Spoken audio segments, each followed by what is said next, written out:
Hi hello welcome to ధనాస్ kitchen. ఈరోజు curry ఏంటి అంటే అరటికాయ ఫ్రై.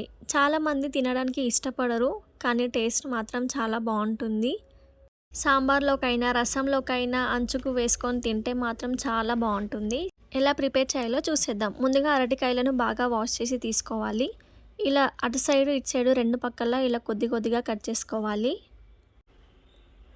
ఇలా కట్ చేసుకున్నాక పైన ఉన్న తోలు మొత్తం తీసేయాలి.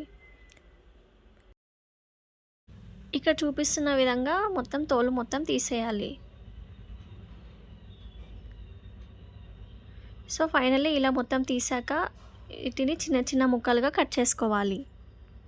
ఇక చూపిస్తున్న విధంగా చిన్న చిన్నగా పీసెస్గా కట్ చేసుకోవాలి.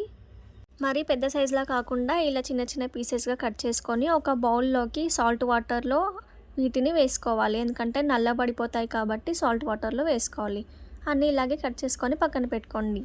ఇప్పుడు కర్రీ చేయడానికి ఒక కడాయిలోకి 2 టేబుల్ స్పూన్ల ఆయిల్ని వేసుకోవాలి. ఆయిల్ హీట్ అయిన తర్వాత 1 టేబుల్ స్పూన్ ఆవాలు, 1 టేబుల్ స్పూన్ జీలకర్ర వేసుకొని కట్ చేసిన పెద్ద సైజు ఒక ఉల్లిపాయ, 3-4 పచ్చిమిర్చి, కొంచెం కరివేపాకు, అలాగే 1 టేబుల్ స్పూన్ పసుపు వేసి కలుపుకోవాలి. ఇలా మొత్తం కలిపిన తర్వాత మనం కడిగి పెట్టుకున్న అరటికాయ ముక్కలను ఇందులో వేసుకోవాలి. వేసి ఇలా అంతా బాగా ఒకసారి కలిపిన తర్వాత ఒక 5 నిమిషాలు మూత పెట్టి వేగనివ్వండి. 5 నిమిషాల తర్వాత 1 టేబుల్ స్పూన్ అల్లం పేస్ట్ వేసి కలుపుకోవాలి. ఇప్పుడు మూత పెట్టి ఒక 10 నిమిషాలు బాగా వీటిని ఫ్రై అవ్వనివ్వండి. 10 నిమిషాల తర్వాత రుచికి సరిపడా కారం అలాగే ఉప్పును యాడ్ చేసుకోవాలి. ఇలా ఉప్పు కారం అంతా బాగా కలిపిన తర్వాత ఇంకొక 5 మినిట్స్ ఉంచండి. 5 మినిట్స్ తర్వాత 1 టేబుల్ స్పూన్ గరం మసాలా, అలాగే 1 టేబుల్ స్పూన్ ధనియాల పొడి యాడ్ చేసుకోవాలి.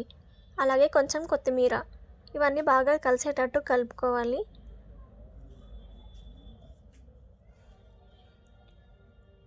ఇప్పుడు 1 నిమిషం పాటు ఉంచేసి స్టవ్ ఆఫ్ చేసేయండి. సో కర్రీ అయితే రెడీ అయిపోయినట్టే. చూడండి అరటికాయ ముక్క ఎంత స్మూత్గా ఉడికిపోయిందో. ఈ స్టేజ్లో ఉంటే సరిపోతుంది, మరీ మెత్తగా ఉంటే తినాలనిపించదు. సో ఇంతేనండి, ఫైనల్లీ అరటికాయ ఫ్రై అయితే రెడీ అయిపోయినట్టే. టేస్ట్ మాత్రం చాలా బాగుంటుంది. సైడ్ డిష్లోకి అయితే చాలా బాగా పనిచేస్తుంది. మీరు కూడా ట్రై చేసి ఎలా వచ్చిందో నాకు కామెంట్ చేయండి. మా వీడియో కనుక మీకు నచ్చినట్టయితే like, share and subscribe. Thank you.